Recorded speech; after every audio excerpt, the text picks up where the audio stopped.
Welcome to HP Fanfiction. Support me by subscribing the channel.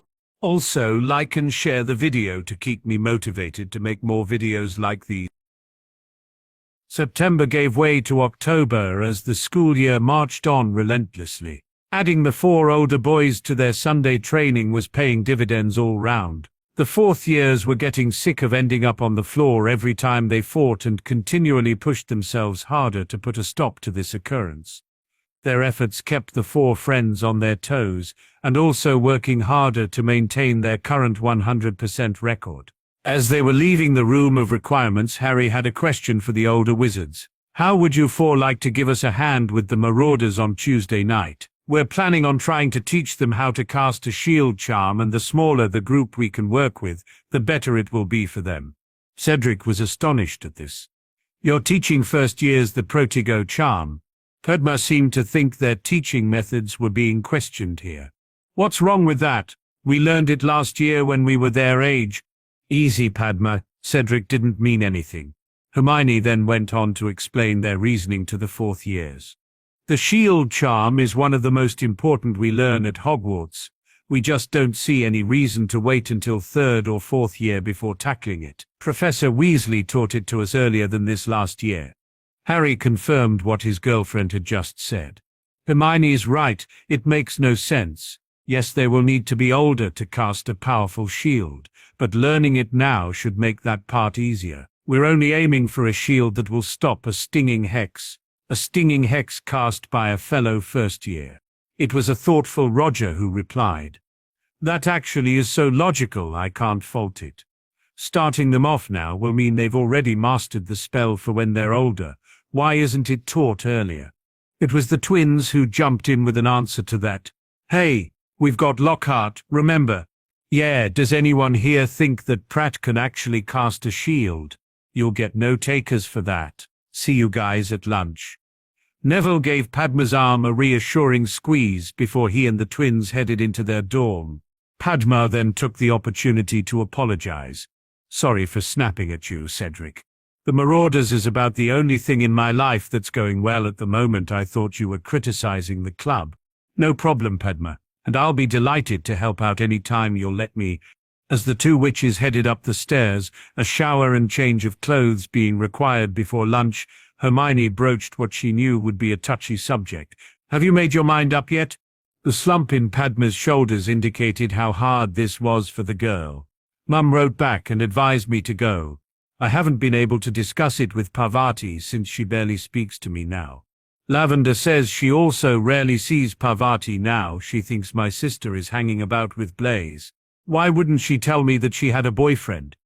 Blaise seems a nice enough guy, a bit stuck up but still nice.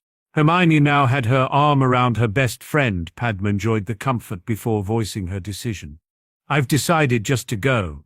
Staying here without you 3 and Pavi not talking to me would just be too much. We're going to be some bunch, between the 3 of you, worried about your parents and me, my sister. It'll be some Halloween celebration. This drew faint smiles from both girls before Hermione's thoughts turned to someone else. I think Luna will miss us too. She's offered to watch Moonlight for me, since I won't be going home. I said yes. She's as attached to that cat as you are, perhaps. We should think about getting her one for her birthday. Hermione was now shaking her head at Padma's suggestion. Don't mention that around Harry. He's practically adopted the girl, and Moonlight would be so jealous of another cat sharing Luna's affections. Both knew what Harry was like with birthdays. He just loved seeing someone's face light up when they opened the gift they'd just been given. Neville felt he'd been given a gift when Padma confirmed she'd be spending the Halloween weekend with them. None of her 3 friends had wanted to put any pressure on her since all would have loved to have a sibling. That's brilliant. My gran says Mum is making steady progress, with my dad a bit slower. I have no idea what that means and can't wait to see for myself. Professor Weasley will take us straight to Gringotts after our defense lesson on Friday. We'll see my mum and dad and then visit Harry's parents on the Saturday. Padma felt it was wrong to feel excited when her relationship with her twin sister had deteriorated so badly, but Neville's enthusiasm was infectious. My gran also wanted to see our training, so Professor Weasley will be giving us a lesson on the Sunday morning. I get the feeling she is up to something, but I don't know what. My father hasn't mentioned anything, but that means nothing. Goblins are unreadable, except to Hermione here. Padma made an effort to tease. Oh, I think it's just a specific goblin our Hermione can read. The witch in question now snaked her arm around Harry's waist. Trying to understand one goblin is more than enough for me. Minerva had decided she needed to check out the first-year defense club, otherwise known as Crow's Marauders. It was soon easy to see why they had that name. Henrika quickly welcomed them, taking time to introduce the quartet of fourth years who would be helping them tonight, before handing the club over to Harry and then standing next to Minerva as a spectator. The first-year students hung on Harry's every word as he clearly and concisely laid out exactly what would be happening during tonight's lesson. Minerva thought he was being hugely ambitious with his aims, but decided to keep that to herself. She would observe and make any comments after the lesson finished. The first years were then split into 4 groups. Minerva couldn't miss that they had deliberately avoided splitting them along house lines. Watching Fred Weasley work alongside Harry with his group was certainly an eye-opener for his head of house. Here was a seriousness and willingness to help that totally surprised Minerva. That it was matched by his twin working with Hermione was nothing short of astonishing. If these two weren't careful, they could find themselves in the running for a prefect badge at the summer. Now there was something Minerva couldn't have imagined even this time last year. She also noticed Miss Patil working seamlessly with Mr. Diggory. While most of the younger witches in Hogwarts might wish for the wizarding company she kept, Padma paid that part no notice and just got on with the job in hand. She was so focused that Mr. Diggory followed her orders without question, which would probably only widen the rift between her and Parvati when this got out. The pairing that pleased Minerva the most, though, was Neville and Mr. Davies. It was obvious that her lion was in charge, and again the older boy obeyed his instructions.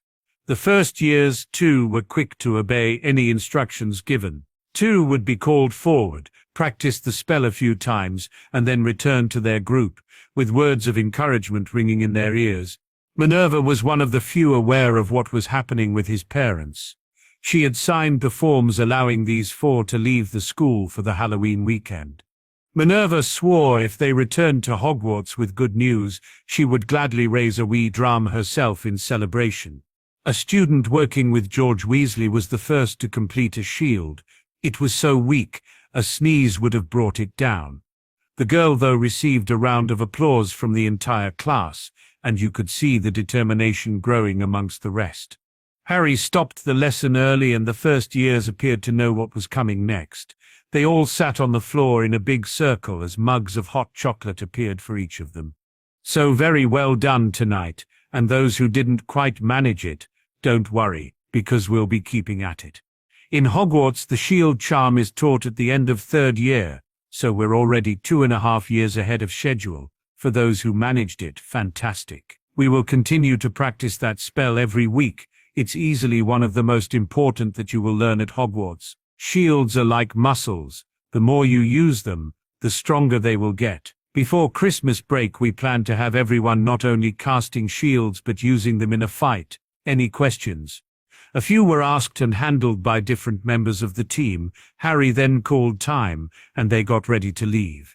The older boys escorted the first years back to their dorms, leaving the 4 friends time to talk with both professors.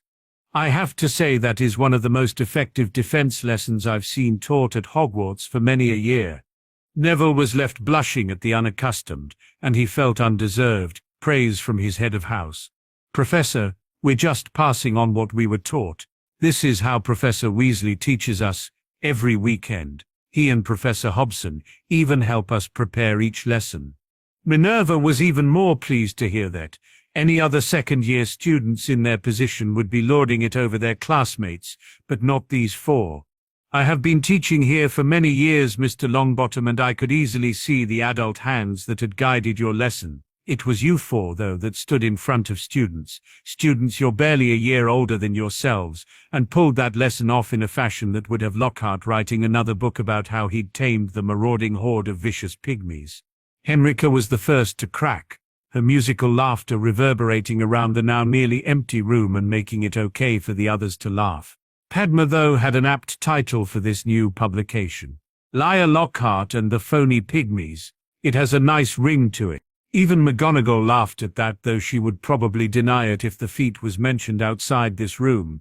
Padma had tried all week to talk to Parvati, but her twin either ignored her or couldn't be found. She was tempted to ask Harry for a loan of his map, but that would have felt too much like spying on her sister, something there was no recovering from. She had to settle for sending a letter by a Hogwarts owl. Enrica was waiting on the four friends when the second-year defense class finished. She was going to accompany them and Bill to Gringotts. Padma had clothes for her and Hermione inside the bag. Harry gave her, while Harry's own bag held a few changes for himself. Neville was staying in his own home, so didn't really need anything. He practically ran out of the Hogwarts gates and was impatient for everyone else to catch up. Neville had never wanted to be somewhere else so much in his entire life. Standing in front of the door, Neville felt his courage falter. His Gran had greeted them with tears in her eyes before directing the quartet here. Neville had never seen her like that before. Those tears could mean anything. Padma's hand slipping into his steadied the nervousness that threatened to run away with him. That's how Neville entered the room, holding Padma's hand with his two friends right behind him. With that support, Neville felt as if he could face anything. The emotional spike he felt after walking through that door was unprecedented. Neville felt as if his heart was going to explode right out of his chest. His mother recognized him. There was no doubt of that in his mind. She then smiled at him. Here was physical proof he'd been right. She did recognize him. When his mother slowly opened her arms and held them out toward him, Neville stopped breathing. Padma's hand slipped out of his and provided a gentle push in the back. That was all Neville needed. He couldn't for the life of him remember how he got there, but Neville would remember to his dying day the sensation of his mother's arms closing around him in a hug. It took him a moment to realize that the sobs he heard were his own, but Neville didn't care. His mother's hand moving up and stoking his head started to calm him down. It was only then that Neville remembered the other person he'd come to see. Again, his father was looking straight at him, and again, Neville would swear there was recognition in his eyes too. The hug with his dad may not have been returned, but Neville now felt like the luckiest wizard on the planet. Then his manners kicked in. He returned to his mother and wondered how to handle the introductions. It came to him with a smile. "Mum, this is Harry, your godson."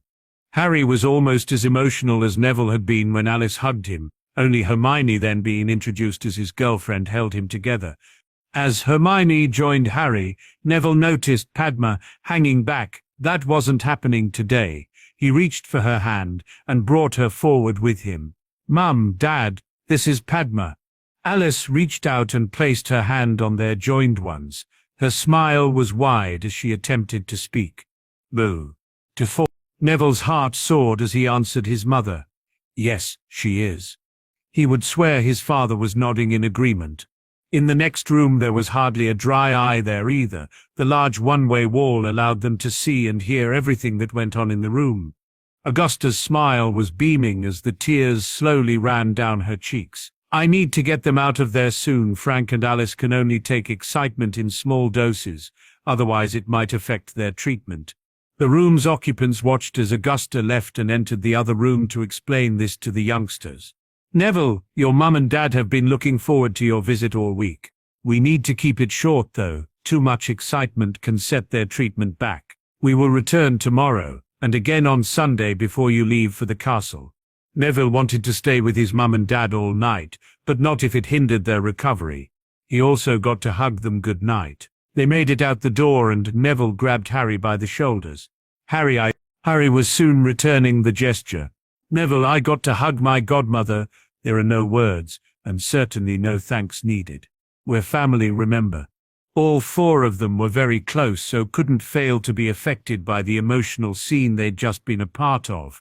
Both witches gently took a wizard by the arm and led them through the door where Augusta had just gone, only to discover a surprise waiting on them too. When Hermione saw her parents waiting for her in the room, she was actually frozen in place. Padma, shooting past her into Smeeta's arms, soon saw Hermione repeating those actions as she almost bowled her parents over with the force of her desperate hug. A tearful Henrika soon had both boys wrapped in a hug too. "Neville, I am so happy for you." That was without a doubt the most heartwarming thing I have ever seen. Augusta then moved both boys over to the wall that allowed them to see into the room. "We can't go in there too often, or for too long, but Barchoke arranged this so I can visit whenever I want." Neville couldn't take his eyes off his parents. Just watching his mum sitting holding his dad's hand was like witnessing a miracle. Sirius and Henrika came up behind them. "I've booked a room at the Leaky Cauldron again so we can all eat dinner together. There's no hurry though, I could watch this all night." Padma was crying in her mother's arms. "Parvati won't even speak to me now. I don't know what else to do, Mum. I would have stayed in the castle if I thought it would help." Smita had Padma wrapped in a hug. Her daughters had little spats before, but nothing on a scale like this. "I wrote to her and asked if she wanted to come home for the weekend, and even hinted that there were other things going on she wouldn't want to miss. She said she was happy to stay in the castle and enjoy the celebrations there. I got the distinct impression I wasn't being told the whole truth. Her date for the ball was Blaise Zabini, a Slytherin but a gentleman too. I don't know if she's still seeing him. We have hardly spoken since that night." Her dad then had some advice. "It's only 7 weeks until the holidays, and Parvati will certainly be coming home in December. We will sit down and discuss what's going on then. I promise we will get to the bottom of this." The Patils headed over to join their friends watching Frank and Alice. Hermione was also in tears, attempting to apologize to her father. Emma left the two for a moment, heading over to Harry and Neville. Harry felt the arms wrap around him from behind and knew instantly who it was. Emma then kissed him on the cheek. "Are you okay, Harry?" "I've rarely felt better, Emma. I have a godfather and a godmother." She then hugged Neville. There was no need to ask the same question, though. The boy was practically floating with happiness. Augusta was suffering from the same condition. She had some startling news for them, though. "That's the first word your mother has spoken." "I didn't expect that today." This got Neville's attention, especially what that word was and who it was aimed at. His hand almost automatically reaching out for Padma's. They were then joined by Hermione and her dad, though it was Dan who spoke. "Harry, can I have a quiet word?" Harry didn't answer, just nodding his head and moving over to a quiet bit of the room, all without taking his eyes off his godmother. This clearly wasn't the best of times, but Dan needed to get this off his chest. "Harry, what I saw here tonight redefines what family means and why that should be so important to all of us. I want to apologize for my actions that night. I certainly never intended to hurt you or Hermione. I would like to do now what I should have done that night and welcome you to the family. That is, if you want to join." Harry now gave Dan his full attention. His expression didn't change, though, as he was already sporting a wide grin. "I would like that, Dan. I would like that a lot." His hand was out and Dan shook it, before leading Harry back over to where everyone was still standing. It was Augusta who finally called time. "We need to go and eat. Neville, we will be back tomorrow." They left the room to find Barchoke waiting on them. Neville approached the goblin immediately. "Ambassador Barchoke, anything you wish from the Longbottom family is yours for the asking." "Neville, your friendship with my son is more than enough for me. Watching your parents slowly emerge from their cocoons is a wondrous thing for us too. Our healers are learning so much, and Dan has arranged more scans over the December holidays." A beaming Harry stepped forward and saluted. "Well met, Father. I am really pleased to see you again." Hermione also stepped beside Harry and greeted Barchoke in his own language. "Well met, Father. Your daughter is also delighted to see you once more." Barchoke had deliberately not been present when Harry met his godmother. It wasn't seemly for a goblin of his standing to have tears in his eyes. His daughter almost undid all those preparations with her greeting. "Well met, my children." He then switched to English. "Shall we go eat?" It was only after leaving that room they all realized just how hungry they were. No one had eaten since lunch, so Barchoke's suggestion got a resounding yes. Hermione was of course on Harry's arm, but pushed him forward, so they were walking next to Barchoke. She needed a word with him. "Sir, my wonderful mate gifted me one of Rowena Ravenclaw's workbooks for my birthday. I have been studying the charm that allows your language to be understood and think I can cast it. Do I need permission from the nation before attempting it? The goblin almost stumbled as the implications of that hit home. Master Flitwick had sworn on his honor to the Lady Ravenclaw he would cast the spell only once, and never pass it on to anyone else. Now his daughter not only had knowledge of the spell but could cast it. The implications of this would have to be taken to the director, though it would be prudent to ensure she was correct first. Who did you plan on testing this on?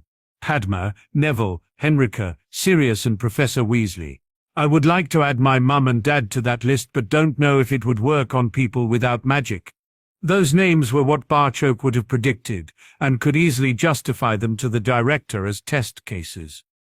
Henrika and my assistant ambassador would certainly benefit from understanding our language. I also see no problem with Sirius being included too. It would certainly give you four a tactical advantage if you could all speak a language your opponents couldn't. I would leave your parents until we could try it under test conditions, much like we'll need to do with Harry's exhaustion from magically enhancing his armor. Hermione didn't disagree with any of that, and Barchoke's final suggestion made sense too. I will need to approach the director to discuss the implications of this, but I would advise you not to let anyone else know of that spell, and certainly not how to cast it. Remus had been well warned that anything he heard here today was not for repeating outside the family. As Remus listened to Harry telling James and Lily what he'd been up to, the marauder felt that Sirius's warning was unnecessary. No one would ever believe him. Harry introducing Hermione as his mate was the first body blow, and saw the werewolf looking around for confirmation. Barchoke and the Grangers were standing with smiles on their faces. His first hint this was all true. Sirius had his arm wrapped around Hederica, taking comfort from his girlfriend at this bittersweet scene. The last two members of the family present today were Neville and Padma, leaving Remus to assume their parents and guardians didn't know the half of this. That Remus himself was included left him feeling really honored. As Harry chatted to his parents, Remus swore to James and Lily he would do anything and everything in his power to help their son and his family. The marauder suspected Sirius was silently doing the same too. Neville was holding on to Padma's hand like a drowning man grasps a lifeline. Harry was so animated and upbeat, yet Neville felt a great sense of loss just watching his friend. As bad as things had been for him personally, he always had his gran and could at least see his parents. All Harry had were some names carved into a slab of marble. Realizing this was also his godmother too, saw Neville step forward. With Padma holding his hand, he was able to say hello to his godmother and talk a bit about himself and his three friends. Barchoke observed the scene with a hint of melancholy, thinking back to when it would be just him and Harry spending a few hours here. He much preferred this arrangement though, knowing his son always wanted a family. The goblin couldn't help but think his son was building himself a good one here, with siblings, favorite uncles and parents being drafted in. Emma may be smiling on the outside, but Barchoke thought he knew her well enough to see past that mask. Inside, Emma was hurting for her children. Augusta's party tonight would be a welcome break, and something everyone was looking forward to. As an avid observer of people, Barchoke had watched as the barriers between their extended group had slowly eroded over time. Even the Patils had changed and become more relaxed around the company. Augusta herself had lost a lot of her straight-laced mannerisms. When amongst this group, she'd been more animated and louder than Sirius at their dinner last night, a feat that was worthy of a celebration all to itself. Neville's second short visit with his parents acted as confirmation that his first hadn't been just a wonderful dream.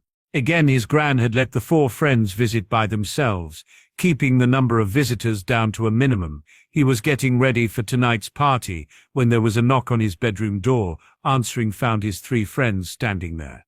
"Can we talk for a few minutes, Neville? Hermione has something that she wants to keep just between the four of us at the moment." Neville stood back to let them in, a quick glance at Padma telling him that she didn't know what Harry was talking about either. Hermione didn't keep them waiting for long. "I've been studying Rowena's workbook, especially the charm that translates the goblin language. It's complicated wand work but doesn't require a massive amount of power. I'm pretty sure I can cast it and wondered if you two wanted the ability to understand and speak Goblin too. Padma caught on quickest. Is that why you were chatting to Barchoke in Goblin? I don't know if it's just my nosy side showing, but the idea of being able to understand what's being said by the goblins appeals to me. Neville approached the thing from a whole different angle. Professor Weasley says when we're older we'll learn silent casting so the opposition doesn't know what spells we cast. What if we cast them in Goblin? Will that even work? This led Hermione and Harry to look at one another, leading to a simultaneous shrugging of shoulders. Harry drew his knife and cast Lumos, first in English Latin, then his own language. The charm worked equally for both. Hermione was biting her bottom lip in deep though, before offering an explanation. Professor Weasley is always telling us our magic is intent-based. Harry's magic obviously understands what he's trying to cast, so just does it.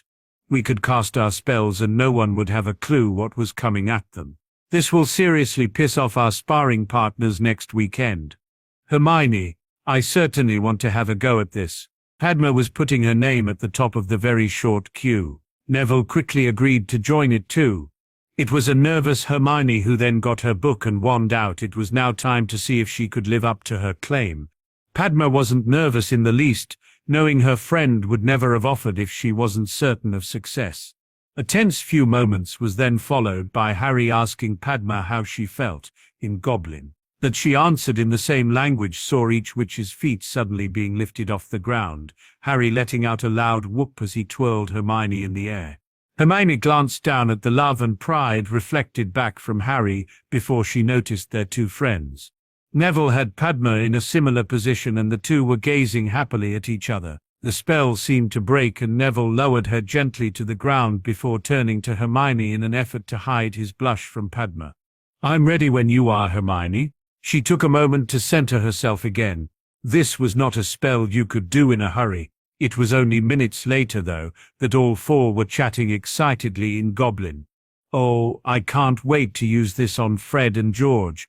This is better than a prank. The thought of getting one over on the biggest pranksters in the school had Neville almost drooling at the thought.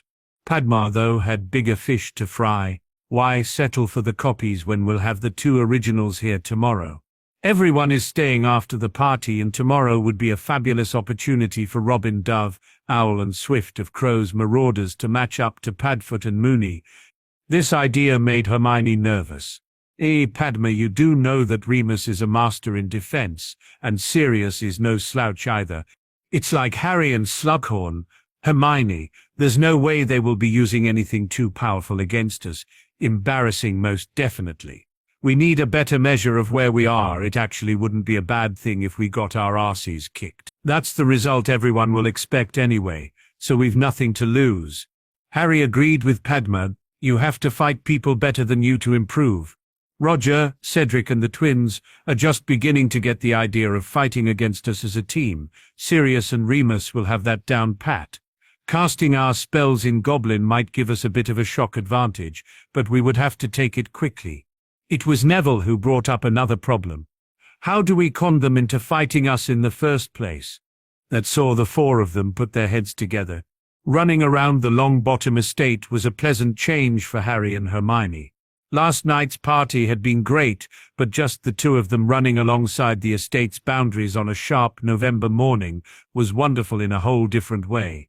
I take it you noticed how much closer Neville and Padma are getting. Hermione knew Harry missed very little. Her mate confirmed that view. I also noticed the big grins Augusta and Smetter were wearing too. I can't believe Parvati is jealous over this. I thought she'd sorted that over the holidays. You don't see Susan or Hannah throwing a strop because those two are getting closer. Both those witches have known Neville a lot longer and might have fancied stepping in there themselves. Yeah, I now wonder how much she did change. Or did we just see what we wanted? Harry was shaking his head at that. Padma wouldn't be so upset if she didn't think Parvati had changed. Whatever it is, the problem will only get worse if Neville asks Padma to be his girlfriend. Hermione shuddered at the idea of it getting worse. She knew how much their friend was hurting now. They decided on one more lap before breakfast. Their training would be followed by lunch and then heading off to Gringotts, one last visit with Alice and Frank, before returning to Hogwarts for dinner. It had been an emotional roller coaster of a weekend. For Hermione, getting to dance with her father last night had finally drawn a line under the nightmare her bonding with Harry had caused. She felt her family would eventually be stronger after this. For Harry, getting a hug from his godmother put him on cloud nine, and he hadn't come down all weekend. The four soon forgot their audience as training required their undivided attention. Bill worked them hard, giving them 2 new spells to master, a shot with the dueling dummies and then shield drills. As they were taking a breather, Padma asked a question. "Professor Weasley, can we get some of our audience to help us since the boys aren't here?" Bill's eyebrow rose at this. He was, after all, the twins' older brother. "What did you have in mind?" "Well, my dad is there, Remus, Sirius and Henrika.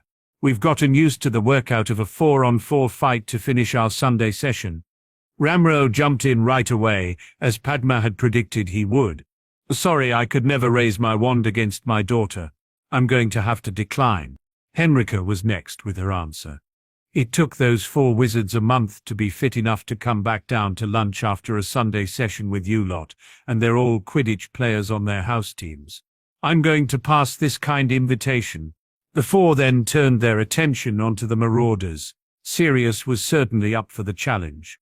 "Well, Moony, do you think we can teach these pups a lesson? I get the feeling that was their intention all along. Don't take this too lightly, Sirius. Getting your ass kicked by your godson and his friends is not something you can live down." The 6 then squared off, as Barchoke was offering odds on the 4 winning. Henrika felt honor-bound to take that bet. The audience were all looking forward to a show. They wouldn't be disappointed. When Bill counted them in, the quartet executed their plan flawlessly. Harry had his armor activated. His job was to keep Remus occupied. The other 3 all targeted Sirius in a blitzkrieg of spells cast in Goblin. They were also constantly on the move and trying to outflank their opponent. Right from the off, Sirius knew he was in trouble. These 3 weren't allowing him to get any spells off. All his efforts were having to be channeled into surviving this onslaught.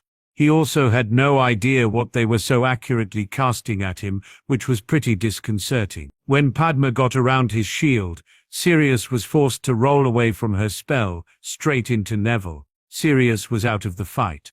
Remus was using his werewolf reflexes to stay just ahead of Harry, but even then it was very close. When the other 3 turned their attention to him, Remus thought it was only a matter of time. Barchoke was laughing until he saw Sirius get back up, and noticed their tutor putting his wand away. Dan had also seen this and was not amused. "That's cheating." The goblin understood what was happening here, and put his hand on the angry father's arm. "In a fight, there's no such thing. Better they learn that lesson here, than in a real fight. Death Eaters and their master don't know the meaning of fair, and will use every dirty trick they can." Neville going down to a stunner from behind was the first clue they had that Sirius was back in the fight. Hermione's armor saved her from being the second to be taken out by the sneak attack. Harry shouted orders in his own language and the girls instantly obeyed. Hermione drew her sword and charged Sirius, her wand still spitting curses as she raced toward him. Sirius was shielding and dodging, especially from that blade. Her charge took Hermione past Sirius, and he cast one of the Marauder's speciality curses at her hopefully unprotected legs. She was now dangling in the air by her ankle. He quickly turned to face Padma and made the same mistake the kids had earlier. Sirius forgot all about the wizard on the ground. Padma had revived Neville, but he'd played possum and bided his time. As the witch allowed Sirius to push her back in the direction Padma wanted to go, Neville had a free shot at the Marauder's unprotected back. Neville grabbed a stunned Sirius's wand while Padma got Hermione down. All 3 raced to help Harry before he overtaxed himself. Barchoke was concerned about the same thing, and considered shouting time until the 4 rounded on Remus once more. Harry had been struggling to contain Remus. Here was an opponent that was miles better than Slughorn, and throwing things at him that the Centurion certainly wanted to learn. When it was once more 4 against 1, Harry wanted to end it. Trusting the people here, he cast an overpowered disarming spell with his sword. With the battering Remus's shield was taking, the unexpected spell blasted right through and flung him back about 10 feet, with his wand heading in the other direction. Padma had him trussed up seconds after he hit the ground, to loud cheering from the people watching. Hinrika revived her boyfriend and Sirius released a groan. He wasn't in pain, though. They beat us, didn't they? Yes.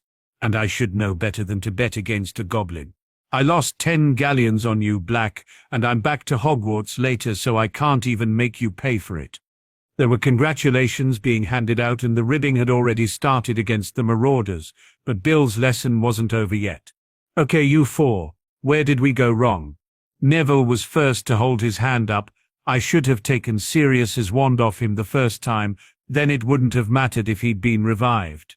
Bill then turned his attention to Harry. He had no idea what their tutor was after, though it was soon spelled out to the Centurion by the angry redhead. What the hell was that all about? Using Hermione as some kind of sacrificial goat, so Sirius wouldn't see what Padma was up to. I thought better of you than that, risking one of your own to win a fight. In a real fight, you could have gotten her killed. It was his job to push Harry into being ready to face Voldemort. For an instant Bill thought he'd pushed too far. Harry appeared ready to attack him. That was our godfather she was up against. Someone we knew would never hurt her. If you think I would try that in a real fight, then we need a new tutor. This was an elaborate ruse to take down the marauders. We worked out our tactics last night. Yes, we counted heavily on them holding back, but so were we. At that, Harry drew his sword in one smooth motion and a powerful curse left the blade. They had been practicing in a walled area of garden behind Longbottom Manor. Harry had fired at the most distant wall over 30 yards away, and his spell obliterated a section about 15 feet across. In the shocked silence that followed the loud blast, Dan's words were easily heard, though barely understood. Shit! That's not a rifle, it's a bloody cannon. The sword of Gryffindor returned to its sheath, as Harry spoke again. I know what I have to do, which is why Halloween is the only day of the year I don't train. Balls and parties are nice, but if they affected my training I wouldn't be there. These 3 have known the danger being my friend, brought since the first week we met. They not only accepted it but wanted to train alongside me. I swear to everyone here that I will do everything I can to keep them safe. Anyone trying to get to them is going to have to kill me first. Having just got their family back together, Harry didn't want there to be the slightest doubt in anyone's mind that he'd deliberately endangered Hermione. Emma and Dan, smiling at him, showed they understood that. Only one more thing to do. I'm really sorry about your wall, Augusta. I shouldn't have lost my temper. The old witch was much more interested in what she'd seen here today. Walls can be repaired, Harry. I know you 4 will look out for each other. That's the important thing here. Can I just say I'm so proud of you, all 4 of you. This was a sentiment shared by the extended family. Bill had taught them to own up to their shortcomings and mistakes. It was time for the tutor to do the same. Harry, guys, I'm sorry too. I saw tactics there that were reckless and downright callous.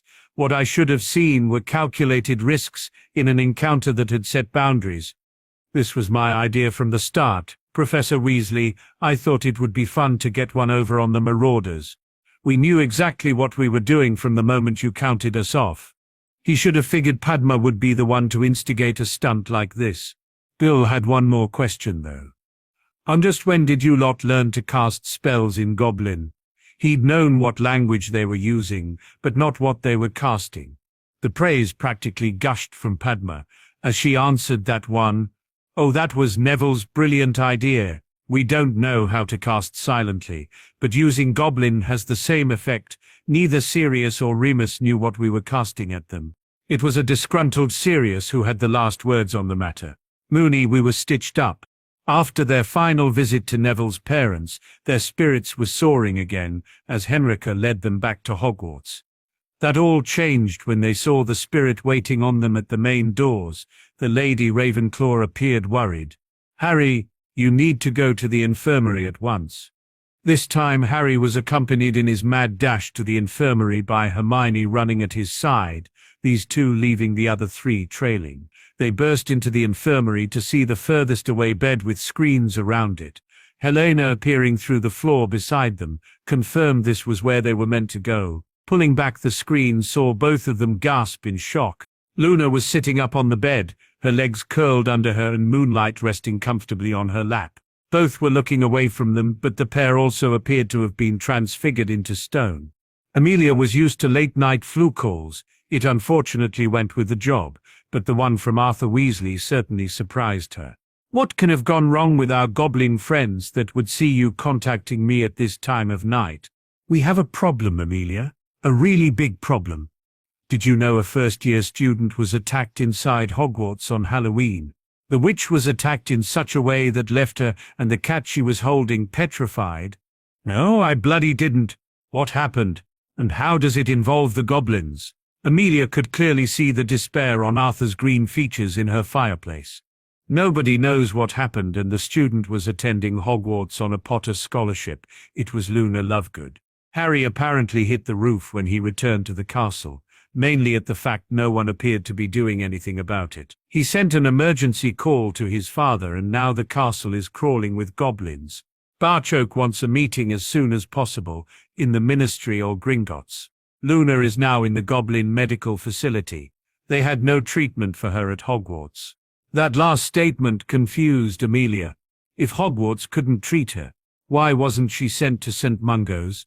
"That's not quite true. Hogwarts would be able to cure her, but not until May or June." "What? That's 7 or 8 months away." "Yes, I know. I think it was then that Harry hit the roof. Dumbledore appears to be trying to keep the whole incident quiet. His excuse was that this information getting out might lead to a panic." Amelia wasn't buying that. "What he means is news of this getting out could cost him his job. I intend to see it. Does, I'll head for Gringotts and meet you there. I better alert the minister we might have a problem before I leave." Amelia was led through some winding corridors to the medical facility, discovering that Arthur and Bill Weasley had arrived before her.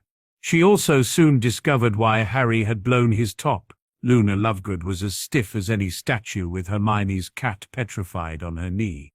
Barchoke didn't waste any time on preliminaries, but got right to the point. Luna and Moonlight were discovered like this after the Halloween feast. They had been sitting in a windowed alcove, probably looking out at the world. "Have you any idea what's wrong with them?" The goblin conceded that Hogwarts had gotten the diagnosis correct. Barchoke made no attempt to hide his anger at the headmaster's inaction. "They've been petrified. Mandrake restorative draft will reverse the effects. Hogwarts have mandrakes in their greenhouses. The second years are working with them, but they won't be mature enough for potion use until the summer. Dumbledore thought it was acceptable to leave Miss Lovegood in this state until then. I certainly didn't." He then explained his involvement in this situation. As her father was planning a long expedition of several Nordic countries, he temporarily signed Luna's care over to me. I am responsible to the Grangers, Lovegoods, and Creevies for the safety of their children. Unlike Dumbledore, I take my responsibilities seriously. We currently have armed guards outside every dorm and patrols in the Hogwarts corridors. If we can't reach some kind of agreement here tonight, I shall be withdrawing my charges right after breakfast, and would advise you to get Susan out of there too. Arthur could see the confusion Amelia was suffering, and realized Barchoke had missed telling her a vital piece of information. "Amelia, what Ambassador Barchoke forgot to mention was the message written on the corridor wall, in blood. The Chamber of Secrets has been opened. Enemies of the heir beware. We have checked Gringotts records to see who Slytherin's heir is. Tom Marvolo Riddle was his last direct descendant." Bill let that sink in before offering a translation. "The writing then means Voldemort's enemies beware." Amelia didn't actually say "oh shit," but she certainly thought it. What was Dumbledore's reaction? I can't imagine he would approve goblin guards inside Hogwarts. The goblin's anger was tinged with disgust this time. That old fool's answer was to have everyone go around in large groups, accompanied by prefects. The Lady Ravenclaw had to point out that prefects were students too, and shouldn't be endangered in this manner by a Hogwarts headmaster. The implications of this tactic took the breath from Amelia. That would just provide a bigger target for whatever is doing this. That was exactly the point I made. Hogwarts agreed with me. The goblin presence, though, can only be temporary, really only there as a stopgap measure. Amelia understood at once what Barchoke was saying. When the news got out, and it would, that the goblins were guarding Hogwarts, the ministry would be slaughtered for not protecting the country's children. If the ministry could impose on our goblin friends to protect the castle until lunchtime, I will have squads of auras there to take over those duties. Barchoke quickly agreed, leaving Amelia to ask if they had any idea what had caused the petrification. He had no answers at the moment, only theories. There is no spell known to the nation that can cause this, leaving us looking for other methods. Since both seem to have been petrified instantaneously, that would rule out administering a potion. Good luck with trying to pour a potion down a Kneasel's throat. Moonlight certainly wouldn't be lying calmly on Luna's lap. The Chamber of Secrets refers to Salazar Slytherin, making us think of snakes. Our best guess at the moment is a Medusa-like creature. Amelia could see the sense in that theory. She certainly didn't even want to think what could happen if a group of students walked into something like that. Barchoke had more to offer. We currently have alerts going out to all Gringotts branches, stating that we require mature mandrake for the potion. We hope to have Miss Lovegood restored by the end of the week. She will prove to be our best chance at information. The meeting was breaking up, but Arthur had one last question for Barchoke. Ambassador, I notice you didn't mention your son amongst those you would remove from Hogwarts. My son is a centurion, one of 3 that are currently deployed to guard Hogwarts. He has patrols until midnight before resuming at 6 a.m. With his knowledge of the castle and status as Hogwarts champion, he will be invaluable to the force we have there. Please understand, Mr. Weasley, his status as a centurion makes him an adult in our society. My son will listen to his father's advice but make his own decisions. Harry was currently handing over his duties and the Marauder's map to his fellow centurion, Splitnose. The map shows the position of everyone in the castle, even us. If you need me, speak to one of the ghosts or portraits. They will soon get a message through. Rather than being annoyed with the age of the centurion offering advice, Splitnose gratefully accepted the magnificent gift he'd just been offered. This is a work of art, and offers a great strategic advantage to whoever holds it. Who made this? The Marauders were a group of students that included my dad, Godfather, and Remus Lupin. My father is working on the idea of getting the 2 remaining Marauders involved with Master Flitwick to produce something similar for Gringotts. This will see right through invisibility cloaks, disguises, and even Polyjuice potion. That would indeed be a welcome addition to Gringotts' security. Good night, Centurion. I shall see you at 6. Harry entered the Ravenclaw common room to find 3 witches had waited up for him. Hermione and Padma he'd half expected. An upset Penny was a complete surprise. The prefect immediately offered an apology.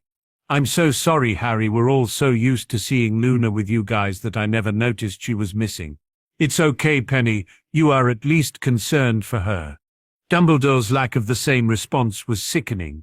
Imagine thinking it would be acceptable to leave Luna like that until summer. Harry slumped down on the sofa in the space Hermione and Padma had left for him. It had been a long day, and Harry had been on duty since they had returned to Hogwarts. Seeing him in his tunic as he patrolled the castle with a squad of goblin warriors would certainly reinforce the idea he was a centurion first, and a Hogwarts student second. Hermione gave him a moment before asking the question they were all dying to know the answer to. Did you find out any more? The Chamber of Secrets was apparently built by Salazar Slytherin and rumored to contain something that would cleanse the school. I don't think we're talking about a new mop and bucket for Filch here. Penny listened to this with horror. Knowing the Slytherins, cleanse would mean getting rid of those whose blood was supposedly tainted. Isn't Luna a pure blood, though? A nod from Harry told her she was right. There was also more to come. That chamber was supposedly opened before. Funnily enough, when Tom Riddle was a student here. That time, though, a student died. We know her as Moaning Myrtle. She died in her toilet after hearing a boy's voice. She strode out to complain he shouldn't be there, and a big pair of golden eyes is the last thing she remembers. Padma was trying to work out the implications of that. So Luna being a pureblood and still alive means we could be dealing with something completely different here. While her question was a valid one, Harry didn't think so. Voldemort boasted he was descended from Slytherin. If that's true, then any friend of mine would certainly be considered an enemy of his. We currently think Luna and Moonlight may have only caught a reflection of whatever it was that petrified them. Anything that can sneak up on a Kneazle scares the shit out of me. Hermione snuggled into his shoulder, comforting them both. Can't Hogwarts tell you where this chamber is? It's as if the knowledge has been hidden from the castle. This was done 1,000 years ago. The Marauder's map is tied into the Hogwarts wards, and the chamber doesn't show up on it either. With the feast in full swing and all the ghosts at Nick's Death Day party, that was a perfect time to strike. Harry then turned his attention specifically to Hermione. We'll have to miss our training tomorrow. I'm back on patrol at 6. I'll need to head up and write a report for my father. Master Pitsley will certainly bring the latest news with him tomorrow. She didn't expect they would be training tomorrow, but Hermione had one more question for him. Will you be taking potions? That depends on what news Master Pitsley brings. I'll be on duty until we're relieved, or have to withdraw. At that point you all need to get yourselves out the castle. I trust Dumbledore about as far as Colin could throw Hagrid. Hermione felt a rush of pride run through her as she walked with Padma and their friends down to breakfast. Harry, no. Centurion Crow led Ravenclaw house down to the Great Hall. The Lady Helena was by his side, and the squad of 6 goblin warriors under his command appeared ready for anything. Knowing his mate and friends were depending on him, Harry appeared to have left nothing to chance. There were warriors posted at every junction they passed, warriors that would then join the train of students as they wound their way down to the Great Hall. Harry had also told her that Centurion Splitnose had a command post close by where Luna and Moonlight had been discovered. With the Marauder's map and 10 goblin warriors, Splitnose was monitoring everyone as they headed for breakfast and ready to respond at the first sign of trouble. She was seeing Harry in his natural environment, and so was the rest of Ravenclaw. He was at least as tall as the goblins under his command, and probably the broadest across the shoulders. His youth suddenly didn't seem so important, and every goblin under his command knew their centurion would hold his own in any battle they were forced to fight. They made the Great Hall without incident, and while apprehension was certainly in the air, every student felt safer knowing the goblins were around. Albus didn't seem to think so, and complained loudly to his deputy. This was why I wanted the incident kept quiet. Frightened children do not make good students. Minerva came right back at him. Neither do petrified ones, headmaster. I much prefer seeing the students safe than stiff. Their safety is our responsibility after all. The castle is perfectly safe. Miss Lovegood would have been fine if she'd attended the feast like she was supposed to.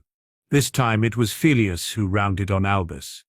An 11-year-old girl was probably missing home, and certainly her friends. Your theory that students are safe because you say so has more holes in it than a sieve. Were you aware that Mr. Creevey had sneaked out of Gryffindor to visit his friend in the infirmary?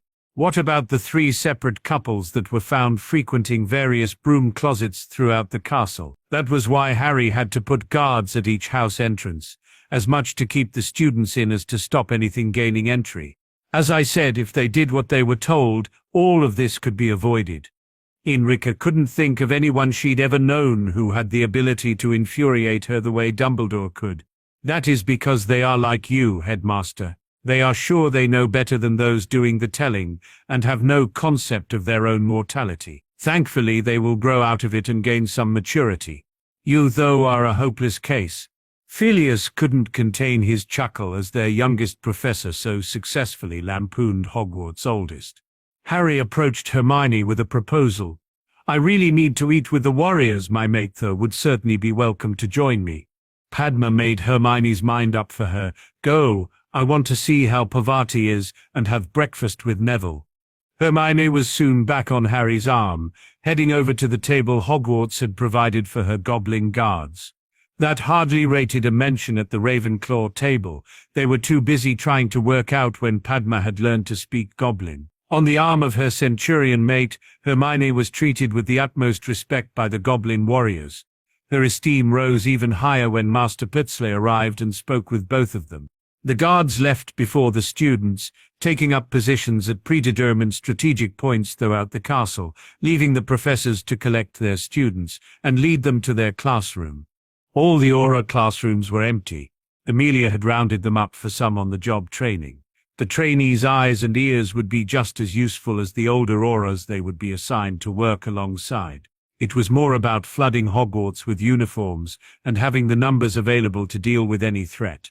Her plan was a simple one: keep the children safe until Christmas and then empty the castle. Barchoke had promised Goblin aid in pulling Hogwarts apart to find this famous chamber.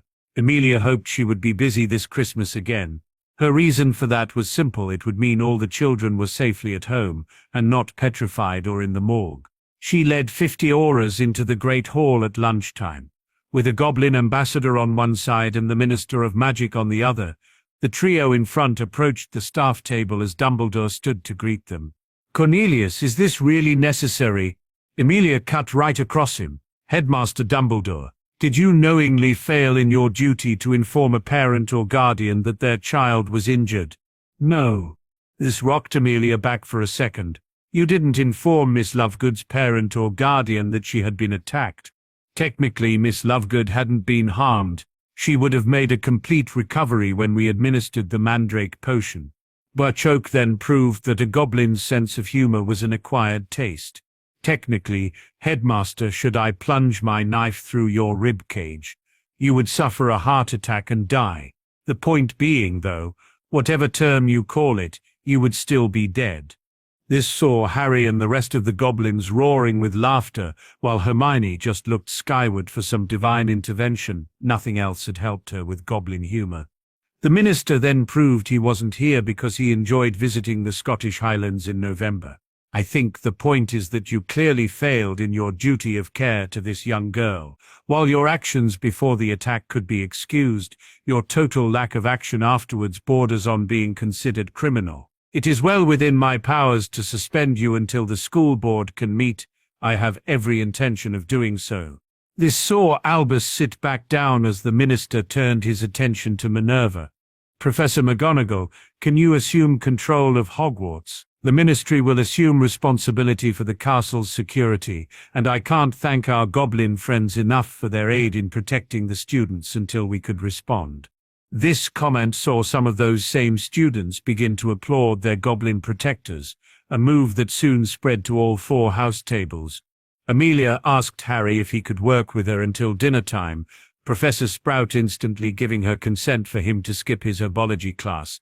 This would allow the handover to go much more smoothly, and give Barchoke more time to spend with his son. He had a meeting tonight that was unavoidable, though he certainly hoped another meltdown would be. The Goblin ambassador used his diplomacy by including Sirius in his visit to Crawley. Barchoke needed all the help he could get.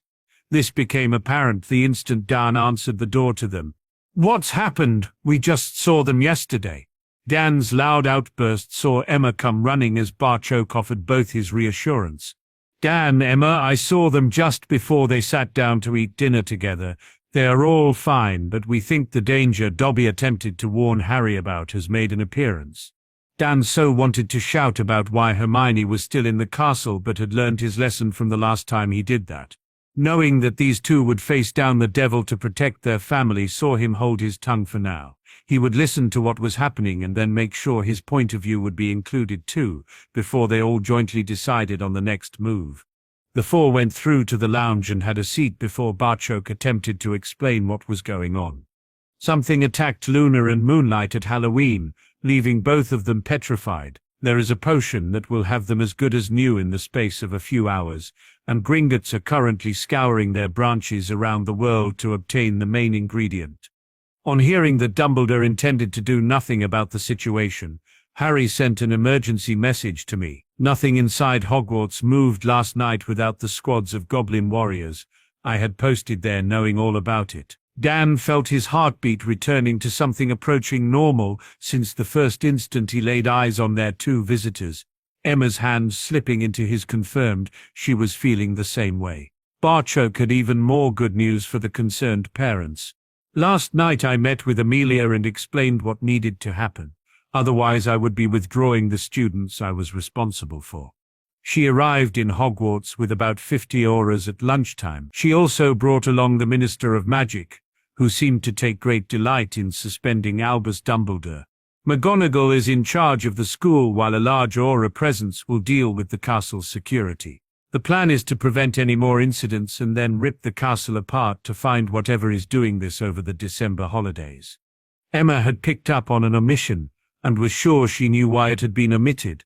You didn't mention Harry. Am I to assume he will be staying in the castle? Sirius wasn't happy about this part and let his displeasure be known. Harry was actually leading patrols around the castle last night and, like the goblins, will be heavily involved in any search of Hogwarts over Christmas. Barchoke understood that point of view, even somewhat sympathized with it, but he knew Harry better than anyone, though Hermione was catching up fast. Harry is a centurion, and as I have said many times, his position was earned. Last night he led warriors for the first time, and I have heard nothing but good reports back. My son performed his duties admirably. You all suffer from seeing him as a 12-year-old boy. My son is like no boy you will ever have met. For years he's trained his body and mind to be weapons. This is who Harry is. You have to trust he knows what he's doing. Emma sensed Barchoke's last comment was aimed as much at himself as it was them. She cut the goblin some slack. Well, I think we all know Hermione's not going to be pleased if she's to spend Christmas apart from Harry. Just to be clear here, there is no way I want our daughter anywhere near Hogwarts when they're actively searching for whatever did this. This got a definite nod of agreement from her husband before Dan then added his own tuppence worth. While not exactly happy with the situation at the moment, I understand the lengths you have gone to for their safety. I also want it understood that if whatever this is attacks again, then Hermione is out of there. This drew a sigh of relief from Barchoke, relief at how well both parents were accepting this. Emilia has already passed orders that should there be another attack, the castle will be evacuated and Hogwarts closed until the problem is solved. She is no happier with this situation than any of us. Susan is in that castle too. Those plans may change if Luna can give us more information after we get our hands on some mature mandrake.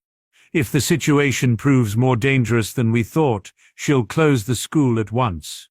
While the idea of getting Hermione out of there earlier initially appealed to Dan and Emma, the thought that their daughter might be in real danger was not a pleasant one.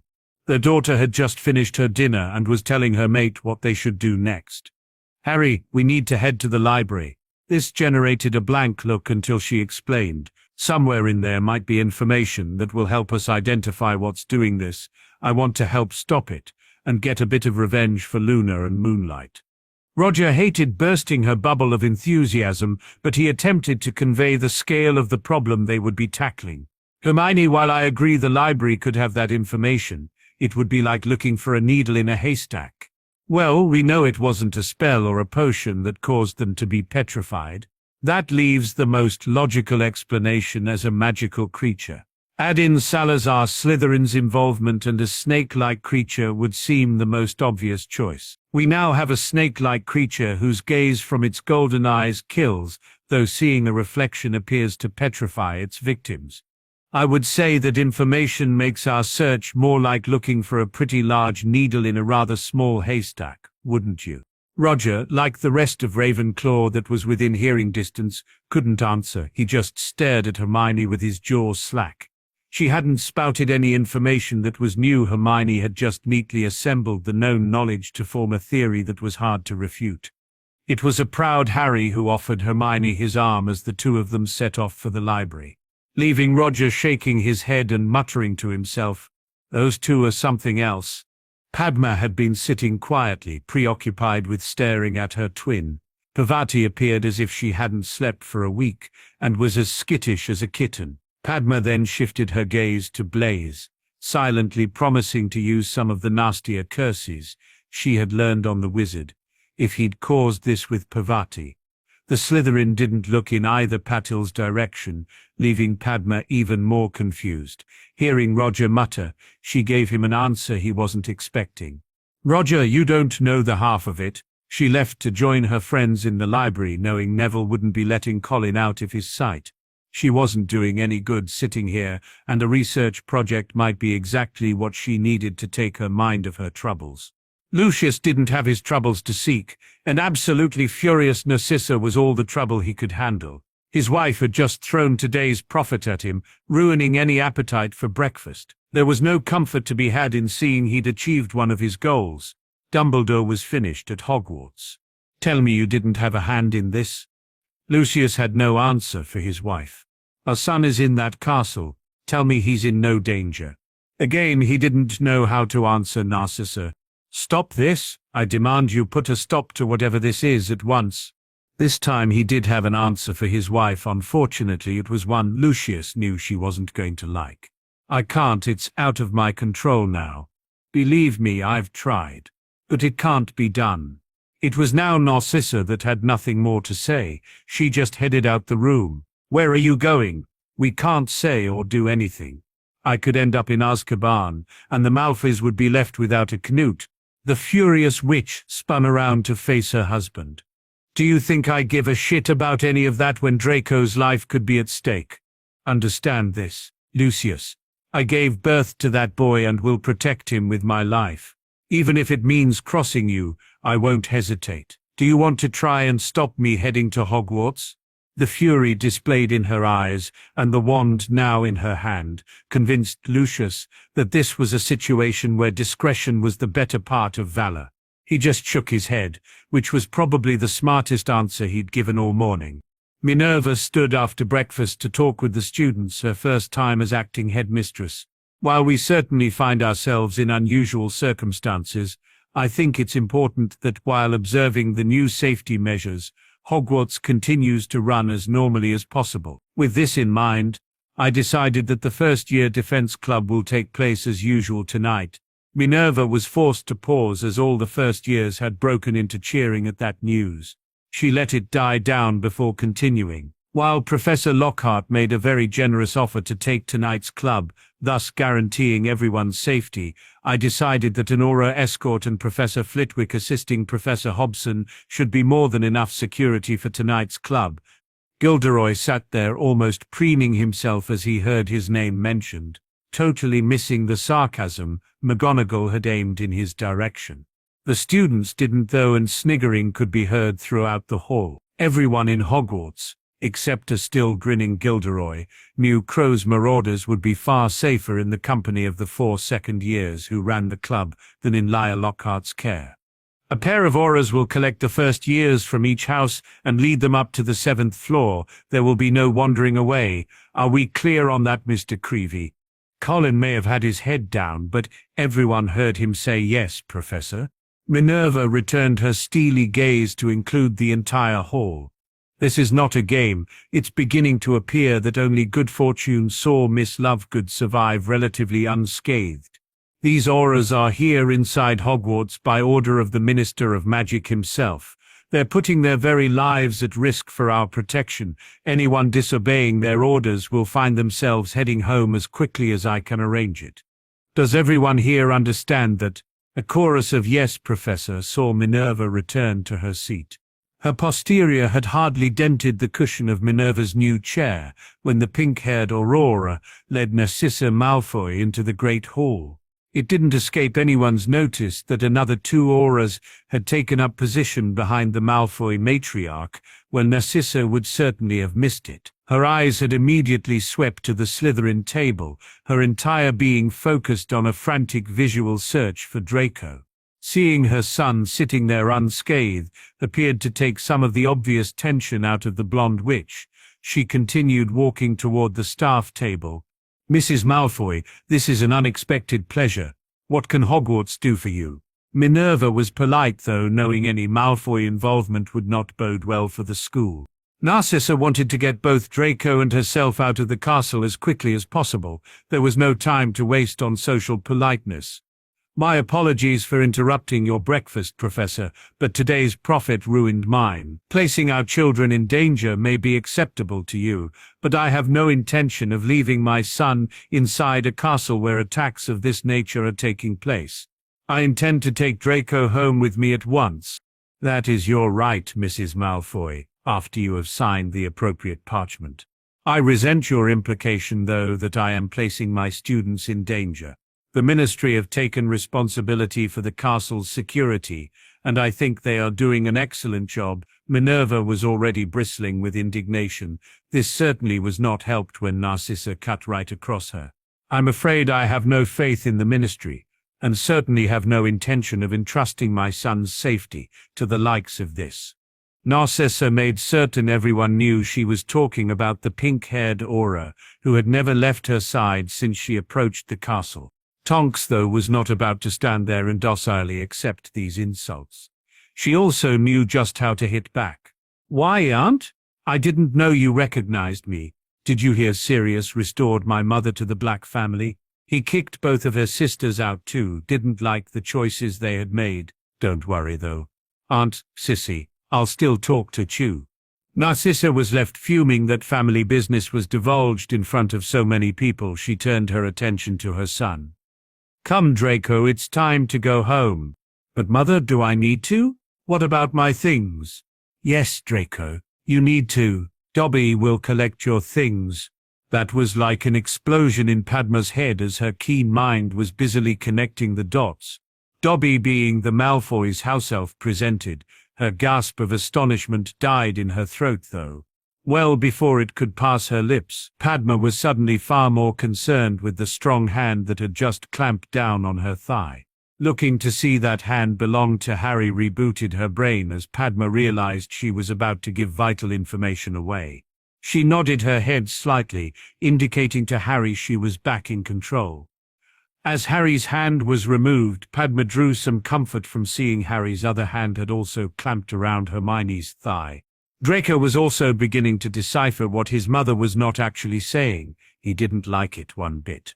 What about Pansy? Can she come too?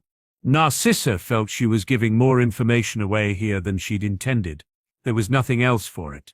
Draco, only her parents can sign the necessary parchment. Now let's go complete this process and head home. The message that Draco's body language conveyed to Pansy was read by all of Slytherin, and a good portion of the rest of the school. Her slight nod meant that no one would be surprised when the Parkinsons arrived to collect their daughter. When would depend on how soon Pansy could get to the Owlery.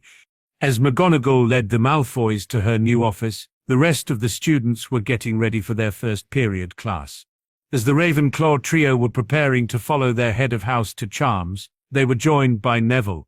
Harry, making a move on Padma too? Parvati certainly spotted what was going on, so you'll be the talk of the school by lunchtime. Sorry about that, I needed some way of distracting these two from blurting out things we don't want anyone else to know. It certainly worked, and if people are talking about that, it will take their minds off other things. Oh, so now I'm just a distraction, Crow? I feel so used. Neville, I think you should challenge this scoundrel to a duel. My honor is at stake here. Padma, he beats both of us together, along with Hermione, every week. I think I'll give that a miss. All three of her friends appreciated Padma's attempts at humor and her determination to stay positive as her relationship with her twin crashed and burned. Neville had some news that might raise a chuckle. Well, Malfoy leaving destroyed Ron's theory that Draco was the heir of Slytherin and the one causing the attacks. This left Hermione shaking her head. I think hearing he actually had a theory is more shocking than what that theory was. This raised a laugh amongst the group, but Neville had more for them. Oh, he had a lot more than a theory. Ron had an entire plan worked out to prove he was right. Noticing he had his friends' attention now, Neville told them the rest. He had somehow heard rumors that Harry possessed an invisibility cloak. I was supposed to ask if Ron could borrow it. He was sure getting into the Slytherin common room would see Malfoy revealing all, proving his theory. Hermione poured scorn all over that idea. And did he think an invisibility cloak was going to protect him from whatever was attacking the students? Actually, he did. Ron argued that, if this thing couldn't see you, then its eyes couldn't possibly affect you. Neville presented the argument evenly, he himself not knowing the truth of the matter. This left Hermione floundering. That's either the most idiotic thing I've ever heard, or sheer genius. She looked toward Harry for help in making her mind up. He could only shrug his shoulders. "I'll pass it along to my father with the rest of the news. We always hang behind in defense class anyway." "You have news?" The hope in Susan's voice hurt that they couldn't really tell her more. "Sorry, Susan, it's just anything we hear gets passed on to my father. I'm certain anything important will soon make its way to your aunt." She was nodding at that. It's just hard, feeling so helpless. But Ma had a suggestion for Susan and Hannah. "We've got the marauders tonight, but tomorrow we're back to researching in the library. We're trying to discover what could be causing this. You're both welcome to join us." The two girls quickly accepted that invitation before Hannah asked another question. "Is there any more news on Luna?" They all could see the barely contained fury that Harry displayed at the mention of the young girl's name. "We'll find out the latest in defense. Last I heard, my father was still hopeful that Luna would join us by the weekend." Hermione slipped her arm around Harry to offer some comfort, knowing how much the attack on Luna had affected him. She herself was now facing a miserable Christmas without him. She wouldn't complain, though. This is who Harry was. With Padma already in the doldrums, and both Smitta and Ramranu determined to get their twin daughters together to discover just what was wrong, this could be a miserable Christmas all round. Albus Dumbledore stood outside the village of Hogsmeade and gazed up at the majesty that was Hogwarts Castle. It was exactly 100 years ago this September that an 11-year-old Albus first set foot in its hallowed halls, an anniversary that was marked by the release of that book of Skeeters that started all his troubles. That wasn't strictly true, though. His troubles had really started the year before, with Harry's arrival at the castle. Now that Albus had left Hogwarts, he found himself able to look back at his final year and identify the glaring mistakes he'd made. The biggest was underestimating the caliber of the opponents he faced, a mistake he never really recovered from. Albus knew without a doubt that the Hogwarts board would dismiss him as headmaster as soon as they convened. He had no intention of hanging about to give them that pleasure. His reputation might be in tatters, and his decision-making had lately been questionable at best. He was still Albus Dumbledore, though, one of the most powerful and knowledgeable wizards in the world.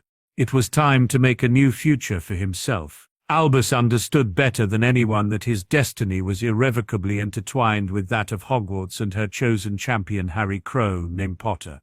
That would of course have to be factored into any future plans that would hopefully see him make a triumphant return to Britain and Hogwarts. With one last longing look at the castle, Albus proclaimed, "I'll be back," before he disapparated away to whatever the future held for him. Like students the world over, those of Hogwarts School of Witchcraft and Wizardry quickly adapted to the new situation they found themselves in. While they may wish to spend time in a broom closet with their boyfriend-girlfriend, none of the students thought it was worth risking death for. McGonagall had also pulled a masterstroke by inviting the press into Hogwarts. This was a success on two fronts. It reassured the parents their children were safe and showed Hogwarts had nothing to hide. Madam Bones explaining their plan to tear the castle apart at the Christmas holidays also settled nerves. Those holidays were only 6 weeks away. Whether it was the pictures of Aurors accompanying students around the castle, or the mere fact that the ministry actually had a plan, the expected flood of students leaving Hogwarts never progressed much past a trickle. Pansy Parkinson was one of the few whose parents arrived in Hogwarts and demanded she return home with them. The study group was making steady progress in the library. That meant they were working their way through a mountain of books, with no positive results so far. The four were looking forward to their Saturday morning classes. Hermione had an experiment she wanted to try, in the hope she could disprove Ron Weasley's invisibility equaled invulnerability theory. Neville found himself being the unfortunate and certainly uncomfortable guinea pig, since Hermione hadn't been able to let go of this conundrum since he mentioned the redhead's theory earlier in the week. Bill was genuinely interested in the experiment too, as even he was unsure what the result might be. Hermione asked the room for a hoop on the floor, and then had Neville stand inside it while donning Harry's invisibility cloak. As the lights in the room dimmed, Hermione began her explanation. An invisibility cloak works by bending light around its wearer, making them undetectable to the human eye. She then cast a Lumos to prove her point, and it did. There was no sign of Neville, Not even a shadow. Now, while the cloak can bend light around its wearer, the question is whether it can bend magic. Hermione then cast red sparks at the space the hoop told her Neville was. They seemed to bounce off thin air. The witch let out a whoop of triumph before casting a stinging hex at the same space. An ouch, and Neville, removing the cloak's hood, left his irked head floating in mid-air. Was that stinger really necessary, Hermione? Oh, don't be such a baby. You could hardly have felt that through your dueling robes. We needed to see if magic could penetrate the cloak. Now, whatever petrified Luna and Moonlight was certainly magical. Agreed. She got nods all around for that conclusion. As Hermione then rounded off her reasoning, we have just witnessed that an invisibility cloak is no defense against magic, therefore no defense against whatever is attacking and petrifying. Ron could have been petrified or dead and no one would have known, not until someone literally tripped over him. What? Oh, sorry, Professor Weasley. It was just a theory Ron had. Hermione decided to quickly change the subject. Now, after I successfully used Rowena Ravenclaw's goblin translation spell on Neville and Padma, Barchoke approached Director Ragnarok about the other people I wanted to use it on. The director agreed, providing we can keep the spell a secret. So, would you like the ability to speak Goblin? Bill almost exclaimed. What again, while realizing he was being sidetracked here. The ability to communicate in Goblin, though, would be a tremendous boon to his career, and he could always wring the truth out of Ron at lunchtime. Hermione, that would be brilliant. She cast the spell and then they got down to work, with Bill now shouting at them in Goblin. Barchoke missed the days when he could shout at people. He was now having to talk nice to get what he wanted. It was probably going to cost him gold as well. It would certainly be worth it to get his enemy's head mounted on his wall. He would never send someone into danger unprepared, though. She deserved to know exactly what this task entailed. Miss Skeeter, you are well aware of our target's reputation, and know how dangerous this mission could be. I can provide you with an emergency port key that will punch its way through the heaviest wards and deposited you here. As the name implies, it would be for use only in an emergency. Your target would certainly know if it was used. Rita certainly understood the danger, and that port key would be a godsend if she was discovered. But it was now time to talk business. As you rightly said, I would be putting myself in great danger. This leads us to the question, what's in it for me? With only her ambition matching Rita's greed, Barchoke was sure they could come to some arrangement. When it came to his family's safety, money was no object as far as Barchoke was concerned. Lucius Malfoy had certainly endangered his family, and the goblin was willing to part with gold to ensure the bastard paid for it. We have quite a few options available depending on which you preferred. You could work for a fee, with a generous bonus if we achieve our ultimate aims. Any story you wish to write after that would of course be yours to sell, providing you kept any goblin involvement out of it. You may also wish to write another book. We would certainly offer very favorable terms for publishing it. Testing the waters, Rita posed a question. What sort of fee would we be talking about for this? Barchoke laid it out for the ex-reporter. If you can provide me with the information that sees Lucius Malfoy shipped off to Azkaban, my delight and gratitude would be in the region of 10,000 galleons. The number mentioned almost had Rita swooning, but she asked for clarification. Lucius Malfoy is as slippery as they come. What happens if I get the information yet he manages to talk his way out of it? Will I still get paid? You get the information, and the rest will be up to me. Malfoy has previously used his position and money to avoid justice. He now has neither of those options available to him. As an ambassador, I have a direct line into the ministry. I also have the ear of Madame Bones, and the gratitude of the minister for assisting with guarding Hogwarts. We just need enough proof to get Malfoy arrested and fed truth serum. The rest will be easy. Rita was never going to say no to a deal like that, though left her final financial options open for the moment. There was always the prospect of a better deal if she got the goods on good old Lucius. The Ravenclaw table were not alone in wondering what the deal was with the quartet of second years who arrived for lunch, still dressed in dragon skin. Hermione provided what was a quiet, simple answer. Professor Weasley wants us to wear them all the time until this problem is solved. He didn't see the point of our dueling robes lying in our rooms when there was something dangerous sulking around the castle. We didn't really have an answer to refute that, so the robes stay.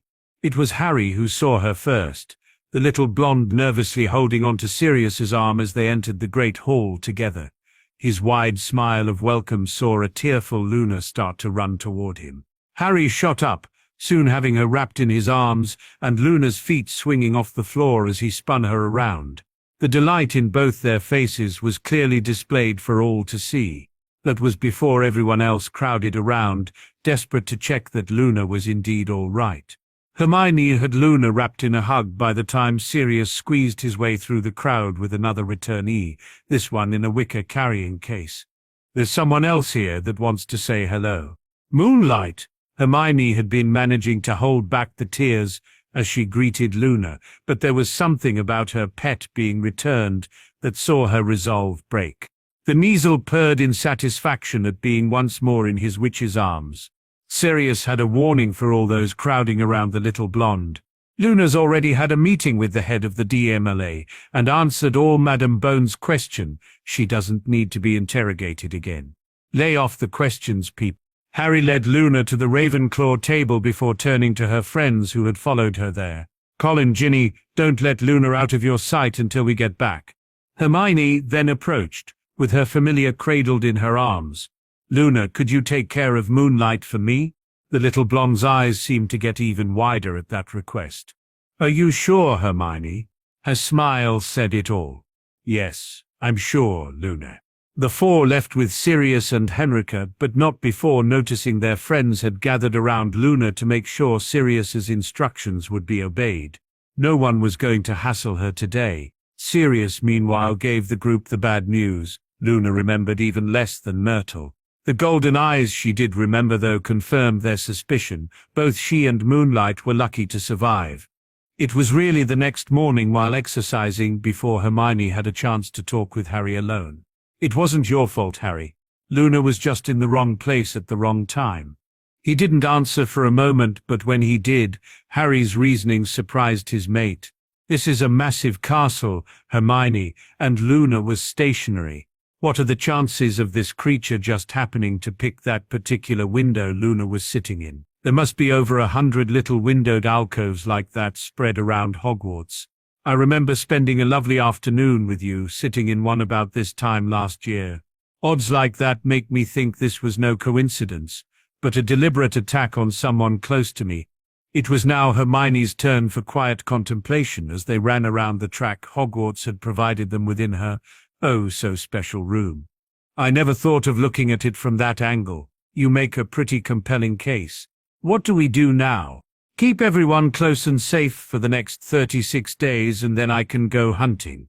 The instant the Hogwarts School Board officially kick Dumbledore out, Father will approach McGonagall about rebuilding the wards around Hogwarts during the holidays too. That will also give us more warriors on site, just in case we need them." The search teams needing to call for reinforcements was not something Hermione even wanted to think about, knowing full well Harry would be right in the thick of it. "We need to research more so you will have at least some idea what you will be up against.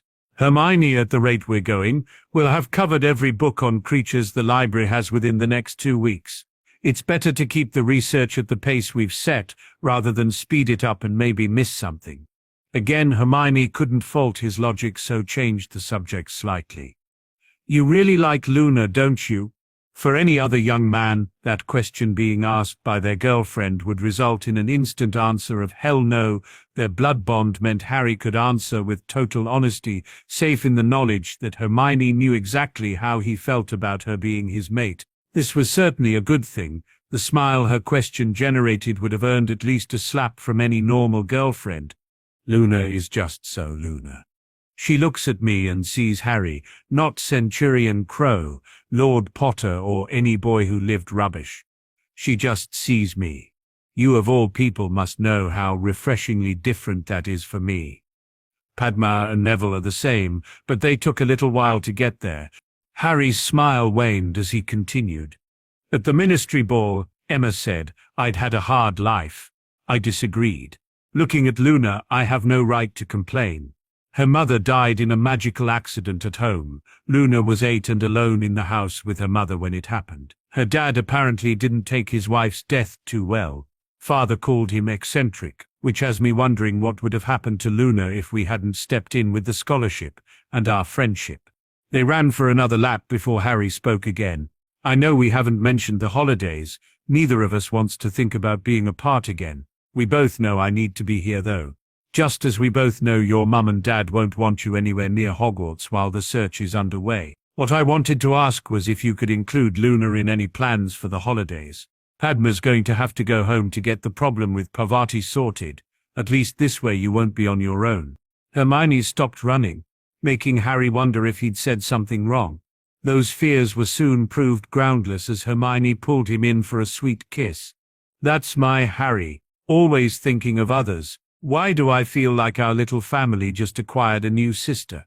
He actually blushed at how well Hermione could read him. That wasn't supposed to be possible.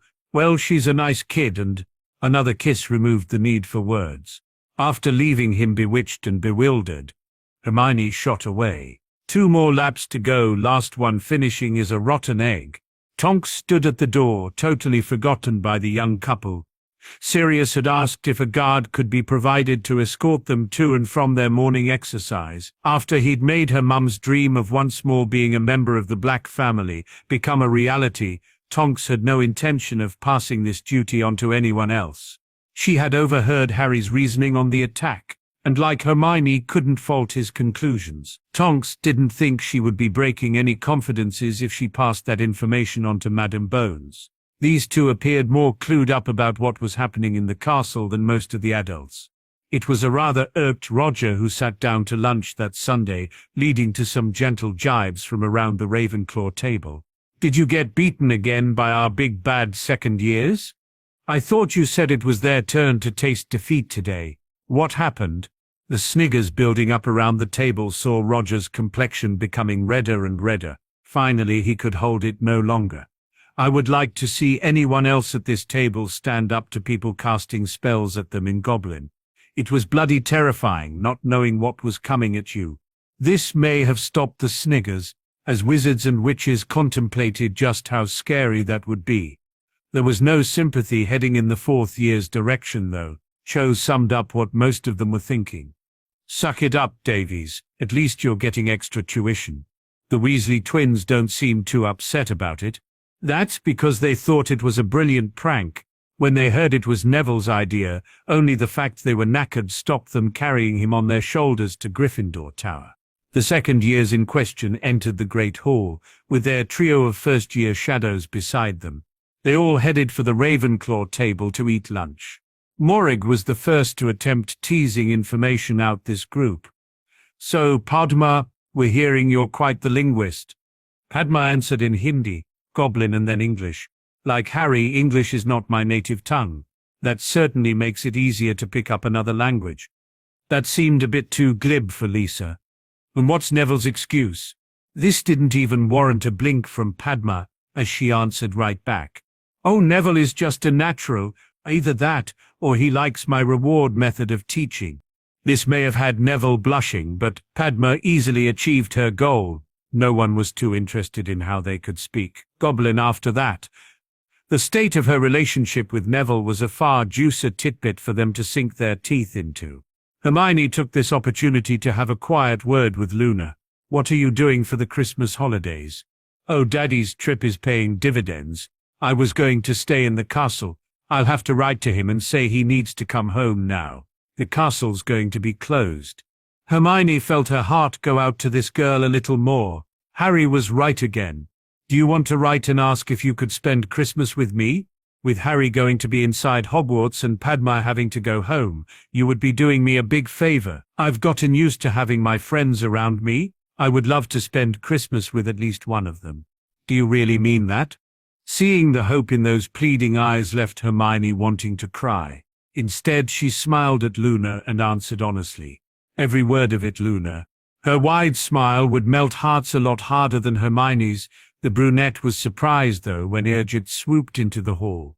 The snowy owl landed in front of the two witches and held her leg out. There may have been nothing tied there, but Irgit's message was clearly understood. "Write your letter, Luna. Irgit's just offered to carry it for you." The owl returned its foot to the table and nodded its head in agreement. This drew a cry of exasperation from Roger. "Oh, for Merlin's sake, even the bloody owl's not normal. How many languages does it speak?" Harry interrupted before anyone else could answer. "Irgit is a classy owl. She's above using things like language." That the owl chose that exact moment to emit a little bark was either one hell of a coincidence or bloody scary. See, Irgit doesn't need to speak to get her message across. Not one person who'd just witnessed that scene could disagree with Harry over that. With Irgit now destined to be flying off to pastures unknown in search of Luna's father, Hermione would have a quick word with Sirius so he could speak with her mum and dad. She wasn't expecting any problems in clearing Luna coming home with her at Christmas. With Luna's return, the atmosphere inside the castle was certainly on the up. They had the auras for protection, and the only victim of the attack was back as good as new. Crow's Marauders were certainly back having fun at their weekly class. They were working in their usual mixed teams of 4 to accurately hit the torso of their assigned dueling dummy 10 times. Preferably before the team they were competing against managed the feat. As the dummies were currently programmed to dodge spells, the competition was fierce, with the rest of the students shouting encouragement to those firing off spells. Their round-robin tournament produced the top 4 teams, who then battled it out for the final, and tonight's eventual champions. Henrika had spent most of the evening watching the accompanying Aura guards as they stared in amazement at what these first years were learning. That was before they even considered that the class was being run by 4 second years. She spotted a chance here to build the current spirit inside Hogwarts even higher, and maybe get some payback for those 10 galleons she lost betting on her boyfriend. As Hermione and Padma were presenting the winning team with their slabs of chocolate, Professor Hobson let her mischievous side out to play. "Very well done, everybody. And I know we normally spend this time reviewing what we've just learned, but I was wondering if we could do something a bit different tonight." Our Aura guests appeared fascinated with tonight's lesson. I was wondering if they wanted to put a team forward against our instructors here. The roar of approval from the first years displayed their unanimous support for that idea, and the 4 instructors were clearly up for it.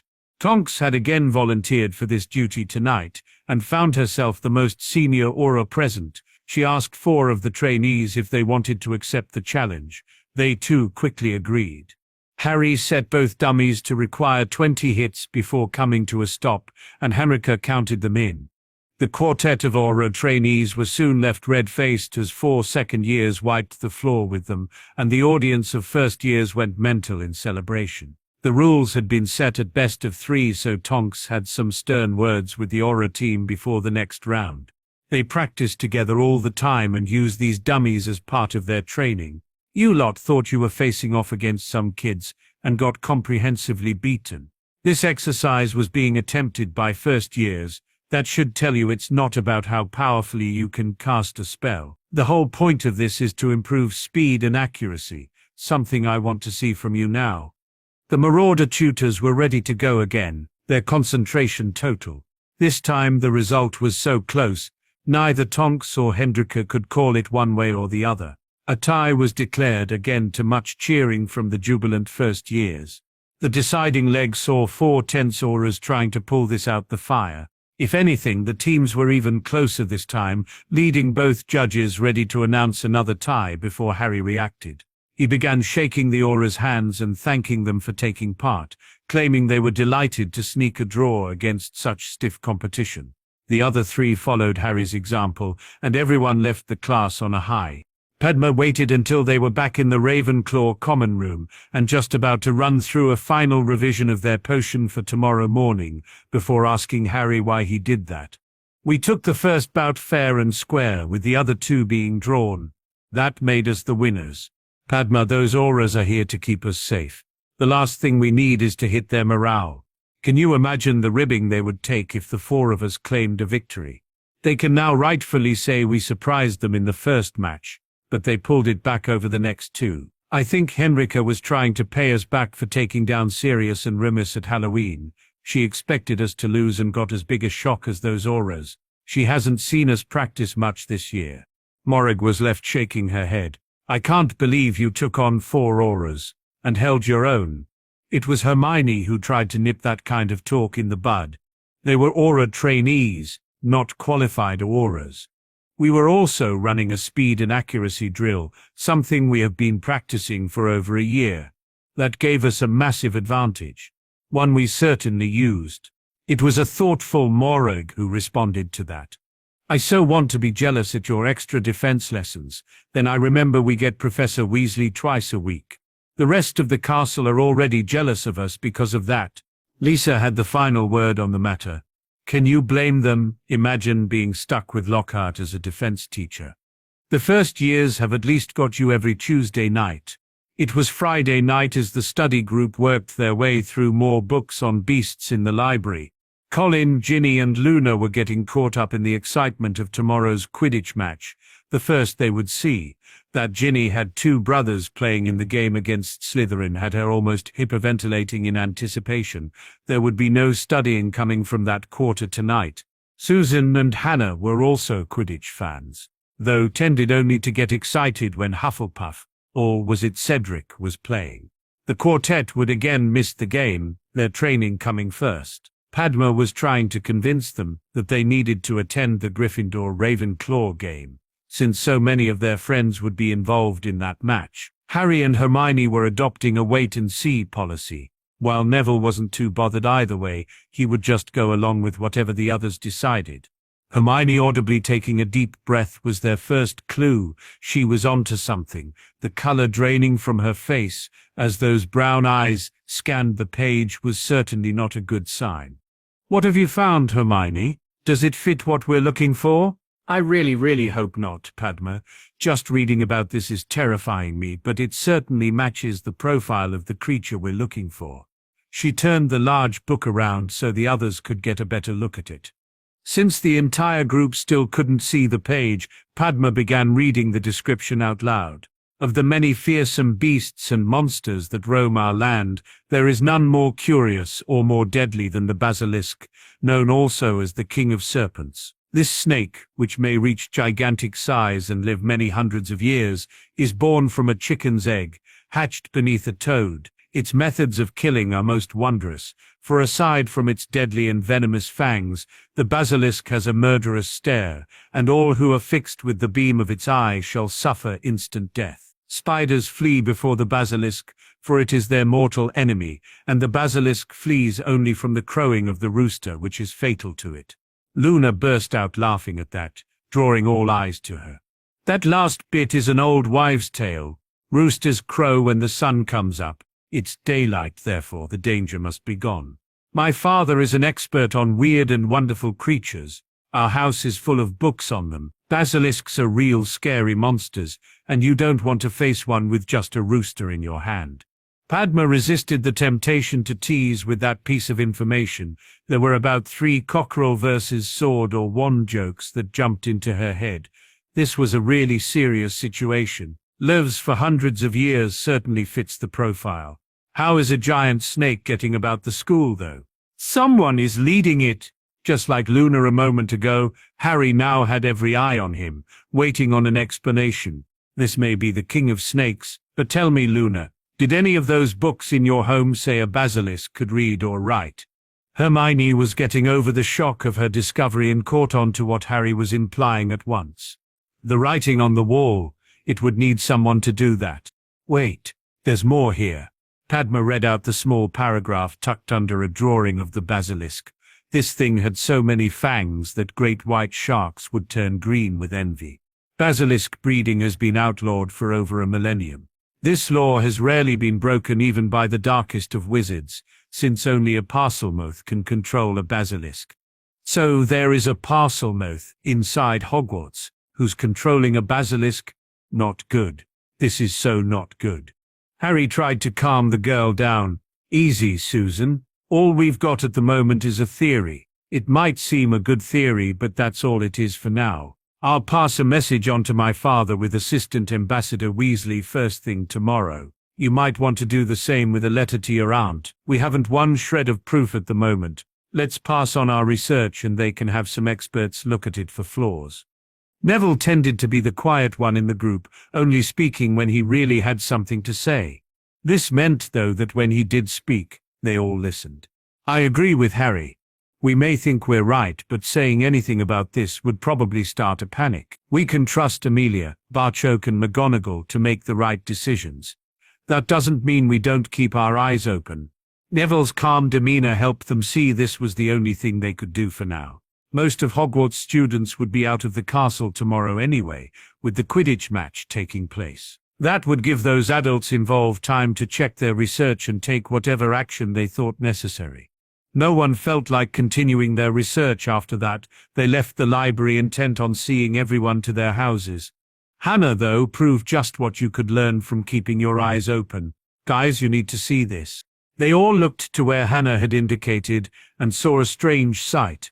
A long line of spiders were crawling along the wall before disappearing through a crack in the ancient window fitting.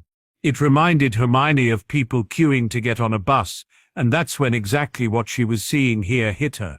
Spiders flee before the basilisk, for it is their mortal enemy. They're getting out of the castle. This was such strange behavior for arachnids that it was hard to refute Hermione's claim. It was cold enough inside the castle in November. These spiders were risking death by leaving the protection of Hogwarts. But not one hesitated. Some primeval need seemed to be controlling their behavior. Susan, this is more proof we need to add to our messages home. We'll drop you two off at Hufflepuff and then head up to Gryffindor. When Harry used his Centurion command voice, not one of them thought to question him. Susan and Hannah were actually delighted at the escort to their house. Hermione, Padma and Neville also knew Harry wouldn't sleep tonight without seeing Colin safely inside Gryffindor Tower.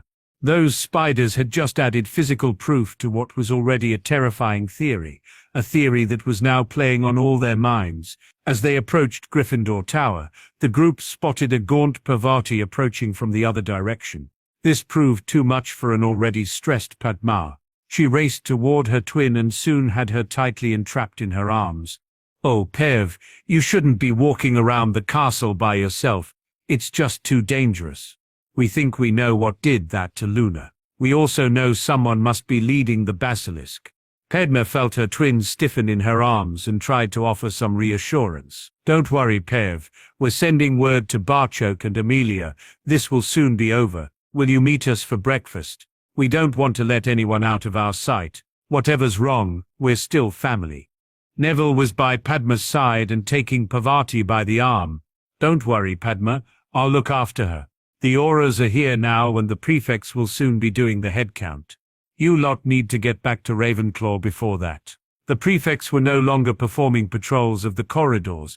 Instead, they were charged with ensuring everyone was present in their own house and informing the auras each evening of their head count. Once the auras had arrived, no student was allowed out until morning, hence Harry and Hermione needing a guard as they exercised. Padma watched Neville lead her frightened twin into Gryffindor House with unshed tears gathering at the corner of her eyes, promising herself they would get this sorted soon. Hermione's voice pulled her back from her musings. Padma, we need to move. If we're even a minute late, Penny will push the panic button and have squads of Auroras searching the castle for us. It was Luna, though, who took Padma by the arm and began leading her in the direction of Ravenclaw. Harry was having trouble sleeping and called for the Lady Helena, deciding that she would be a good sounding board to bounce their theory off. She would soon tell him if their ideas were a mile out. There was a part of Harry that hoped they were. Unfortunately, the Ravenclaw ghost just gave credence to their theory. Helena confirmed that Salazar was indeed a Parselmouth, and a basilisk was just the kind of creature he would leave behind in his chamber, knowing one day his heir would use it to cleanse Hogwarts.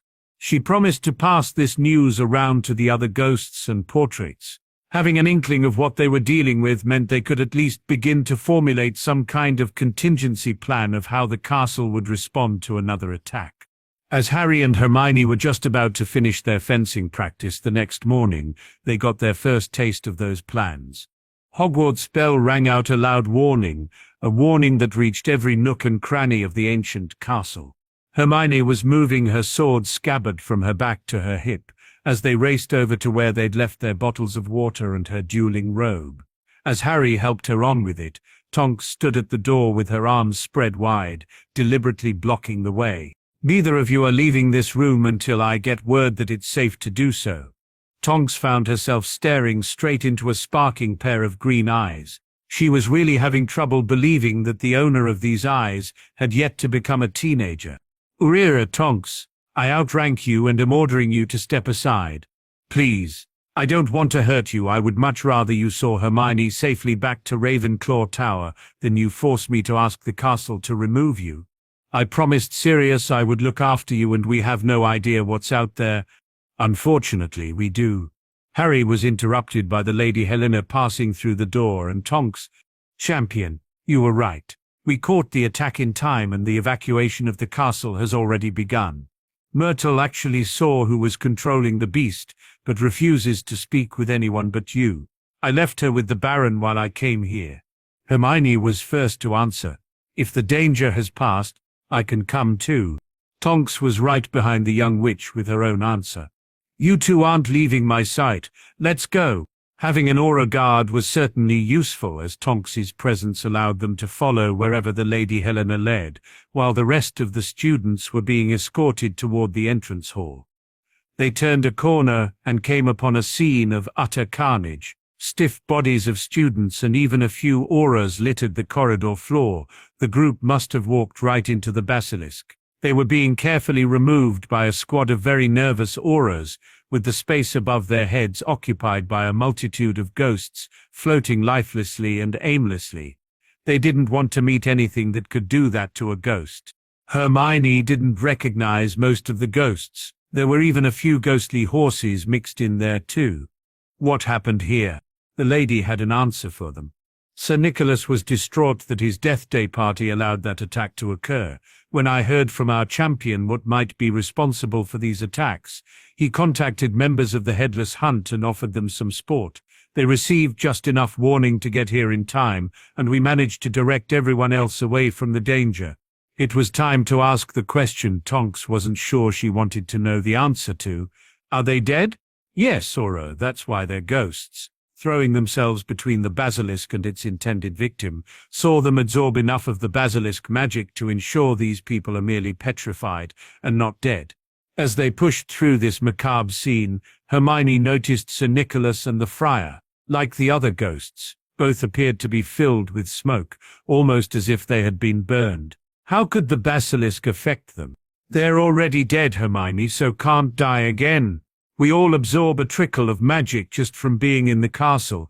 We need that trickle of magic to maintain our forms. That amount of concentrated magic all at once will overload their forms, making them lose what you would consider consciousness, until the foreign magic can slowly leak back out of them. Most should be fine by the time Christmas comes around. A matter of weeks is nothing to a ghost." Helena trailed off, noticing Harry had knelt beside a pair of stiff bodies. Harry was extremely relieved to see that Hannah and Susan were petrified and not dead. He stood with his anger tightly controlled, though silently promising that someone was going to pay for this. The auras who approached to move the two students also knew who this young witch was, and were certain the wrath of their boss would soon descend on Hogwarts. The Hufflepuff students had been making their way down to breakfast, excited about today's game, when the attack happened. 9 students and 3 auras would have certainly died, if not for the swift actions of the ghosts. The message on the wall, again written in blood, had halted both Hermione and Tonks in their tracks. Harry came up behind them, reading the macabre message too. "Her skeleton will lie in the chamber forever." They needed more information before they could hope to make any sense of that. "We need to talk with Myrtle right away, and find out what she knows."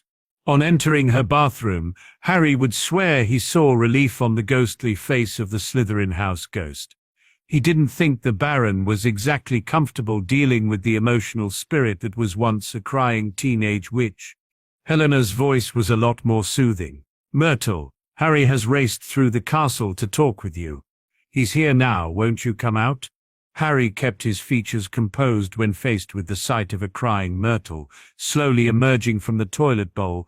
Hermione squeezing his arm was the only sign she felt as creeped out as he was. Neither would look upon a visit to the loo in quite the same way ever again. Oh, Harry, it was horrible, simply horrible. This declaration was followed by more sobbing from the distraught spirit. I understand it will be hard for you, Myrtle, but I really need to know what we're facing here. Harry offered the young ghost his most enigmatic smile. It seemed to be working. I don't know, Harry, I'm frightened. You may hate me once I tell you, and I don't think I could cope with that. You might not have noticed, but I don't exactly have a lot of friends. More crying followed that declaration. Hiding his bemusement in favor of a smile, Harry gave the ghost the answer he hoped would get them some answers of their own. Myrtle, I promise whatever you tell me here, I will still be your friend. Myrtle was considering this when the door barged open and Henrika rushed in. Harry, Hermione, the school is being evacuated. The portraits told us where you were. I need to get the four of you out of here. As Neville and Padma filed in behind Henrika, a tortured shriek came from Myrtle. It's her. She's the one. They all followed the direction Myrtle was indicating. Her ghostly finger was pointing straight at a bemused Padma.